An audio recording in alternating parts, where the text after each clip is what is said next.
सत्य कहूं तो एक बेटी का कोई अपना घर, उस समय जो ये रीति रिवाज बने हैं ना, फिर वो खुलकर किसी घर को अपना कह ही नहीं पाती है।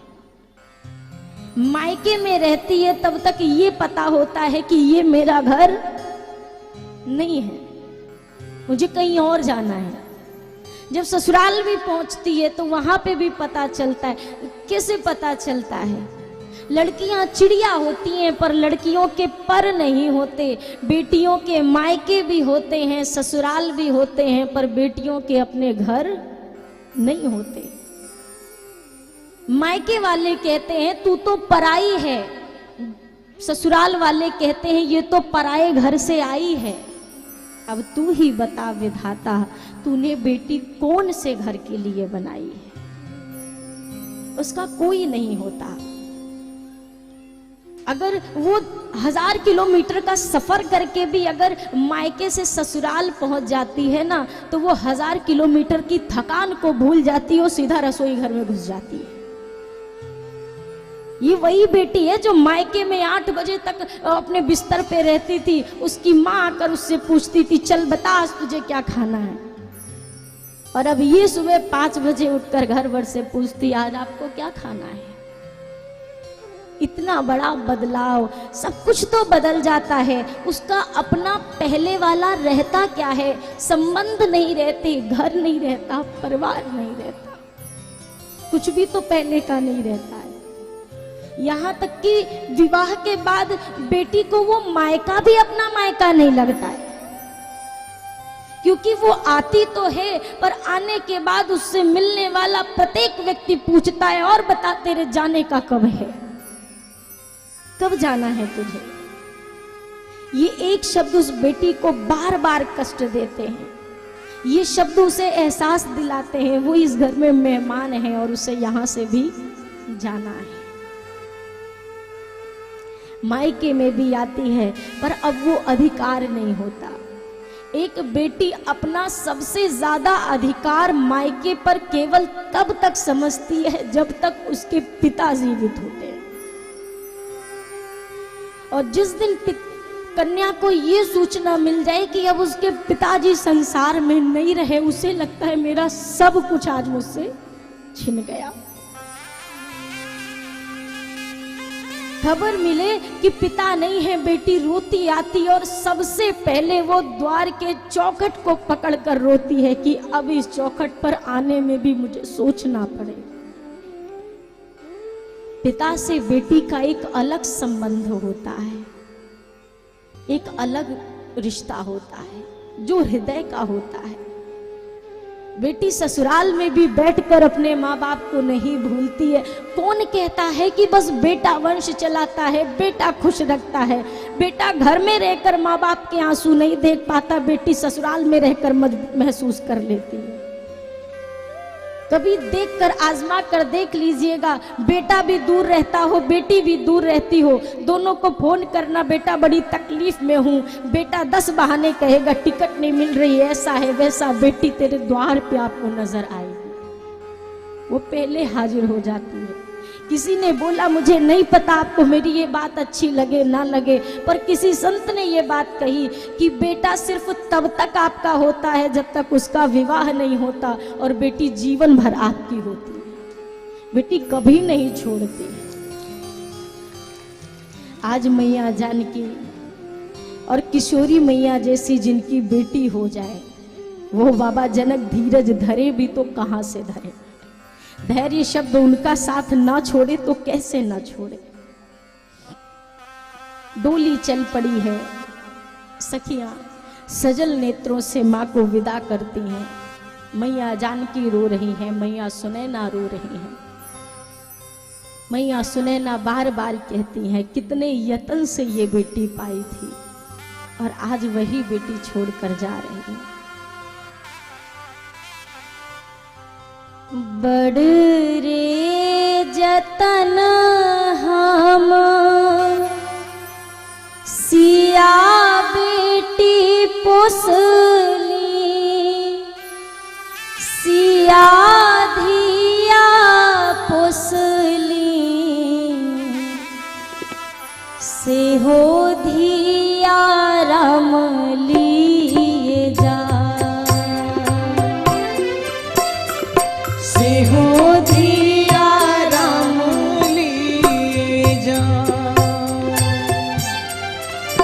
हो बड़ रे जतन हम सिया धिया पुसली सिया धिया पुसली से हो धिया राम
जनक जी महाराज को गुरुदेव भगवान ने समझाया। अंततः दशरथ जी आकर समझाते हैं, महाराज आप क्यों रुदन करते हैं, क्यों रोते हैं? आपको लगता है क्या कि आपकी वैदेही को, आपकी कन्याओं को हमारे अवध में कोई दुख मिलेगा, कोई कष्ट मिलेगा? वचन देता हूं जनक जी, जैसे आंखों के बीच में ये पुतली होती है ना, पुतली की संभाल ये पलकें करती हैं। कोई भी चोट आए तो पलकें उसे अपने ऊपर ले लेती हैं। वचन देता हूं जनक जी, ये चारों बेटियां अयोध्या में वैसे ही रहेंगी। मैं यहां से पुत्रवधू लेकर नहीं जा रहा, मैं तो यहां से बेटियां लेकर जा रहा हूं। जनक जी हाथ जोड़कर कहते हैं, महाराज आपकी बड़ी महानता है, मैं जानता हूं। अरे आप तो वो हैं कि अगर इंद्रलोक में भी जाते हैं तो इंद्र अपना आधा आसन आपके लिए छोड़ देते हैं। आपकी वो गरिमा, वो महिमा है संसार में। महाराज मैंने अपनी तरफ से पहुनाई की, अगर कोई कुछ चूक रह गई हो तो इस जनक को क्षमा कर दीजिएगा, मेरी भूल पर ध्यान ना दीजिएगा।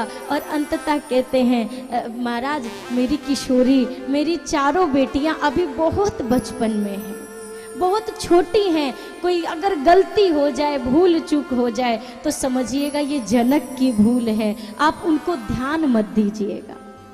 यही बात मैया सुनैना ने राघव जी से कही थी, रघुनंदन आप तो ब्रह्म हो, आप तो परमेश्वर हो, मेरा सौभाग्य कि आप मेरे जमाई बने हो। लेकिन राघव जी एक बेटी की माँ होने के नाते हाथ जोड़कर विनती करती हूँ, मेरी किशोरी की किसी भूल पर ध्यान मत देना। कुछ भूल हो जाए तो समझ लेना कि ये तो अभी लड़कपन में है, पर ये सुनैना सही कोई गलती हो गई होगी, मेरी भूल जानकर वैदेही के उस भूल को क्षमा कर देना। ये जनक जी और मैया सुनैना का भाव। और दशरथ जी कहते हैं, महाराज आप ऐसे हाथ को जोड़ करके मुझे लज्जित ना करिए, आप मुझे लज्जित ना करें। अरे आपने मुझे क्या नहीं दिया, सब कुछ था मेरे पास, पर आपने जो दे दिया वो मुझे संसार में दूजा कोई नहीं दे सकता। आपने मेरे घर को लक्ष्मी प्रदान की है, एक एक नहीं 4-4 लक्ष्मियां आपने दशरथ को प्रदान कर दी। इससे बड़ा उपकार और ये क्या होगा मुझ पर? मैं आजीवन आपका ऋणी रहूंगा, मैं आपका ये ऋण कभी चुका नहीं सकूंगा। बारात विदा हुई है। मार्ग मार्ग में श्री जनक जी महाराज ने जिस प्रकार से बारात के आगमन के लिए पूरी व्यवस्था की थी, उसी प्रकार मार्ग में अब बारात की विदाई के लिए भी संपूर्ण व्यवस्था बनाई गई है। मार्ग में बारात रुकते हुए, ठहरते हुए, विश्राम लेते हुए अयोध्या धाम पहुंची। इधर अयोध्या की व्याकुलता बहुत बढ़ी है। किस बात की व्याकुलता है? एक और जहां श्री जनकपुर धाम में अब मैया के जाने से सभी शोक में हैं, दुख में हैं, वहीं अब दूसरी ओर पूरी अयोध्या नगरी पुत्र वधुओं के इंतजार में पलकों को बिछाए बैठी हुई है। माँ कौशल्या, माँ कैकेयी, माँ सुमित्रा, इनके आनंद और हर्ष की कोई वाणी से कोई वर्णन नहीं कर सकता। अति प्रसन्न है, बस राजद्वार पर निगाह लगी हुई है।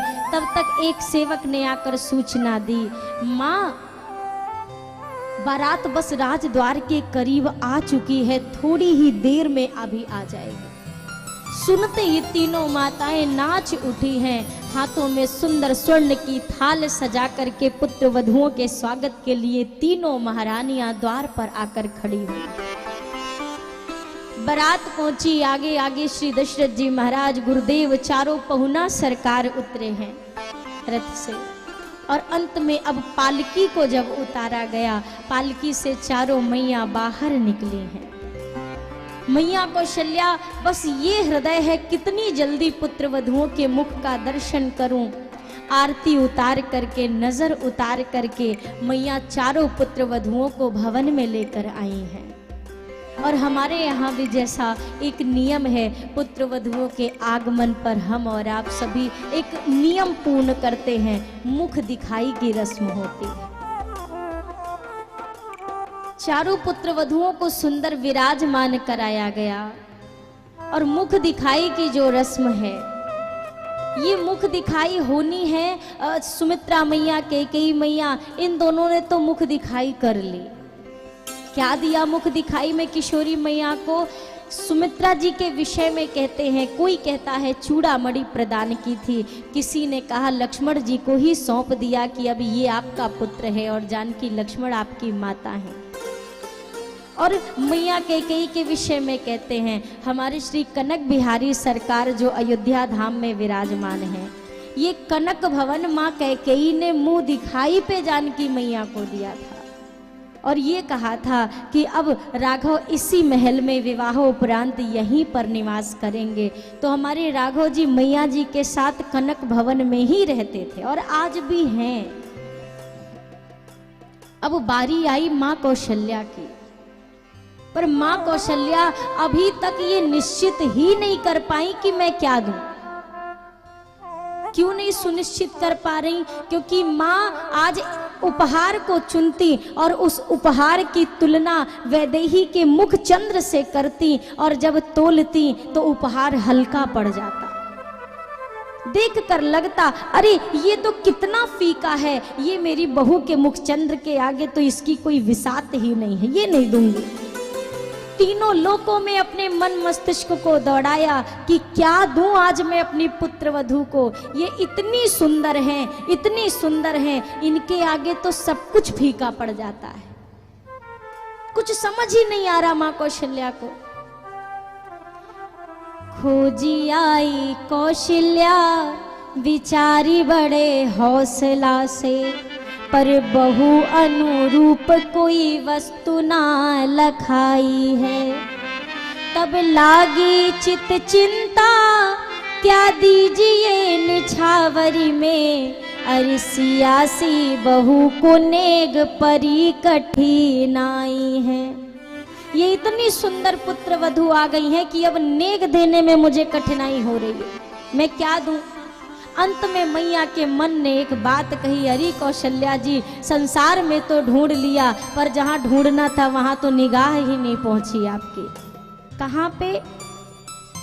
कछु नहीं पाई तहां सिय समुताई जोग, निकटे बुलाए नीलमणि रघुराई है। हाथ रघुनाथ गही तीनों सिय के हाथ माही, और ये ले बहू यही तेरे मुंह की दिखाई है। मैया जी ने खूब दिमाग दौड़ाया, कुछ नहीं मिला। फिर मन ही मन कहने लगी, अरे कौशल्या संसार के सारे हीरे मोती तलाश लिए, पर सबसे सुंदर नीलमणि तो तेरे अपने पास है। बस अपने नीलमणि रघुनंदन श्री राघव जी को बुलाया। राघव जी का हाथ अपने हाथ में लिया और माँ वैदेही के हाथ में देते हुए कहा, पुत्र वधू यही आज की तेरी मुंह दिखाई है, मेरा राघव आज से आपका हुआ। इससे कीमती, इससे सुंदर, इससे प्यारा और मुझे संसार में दूजा कुछ भी नहीं है। और किसी खास व्यक्ति को हम अपनी खास चीज ही देते हैं, और ये मेरा राम मेरे लिए सबसे खास है। आज से ये आपका हुआ, राघव जी को ही सौंप दिया है। श्री गोस्वामी जी महाराज कहते हैं कि रघुनंदन जी के आने से पूरे त्रैलोक्य में हर्ष है। वर्णन करते हैं गोस्वामी जी, जब ते राम ब्याही घर आए, नित नव मंगल मोद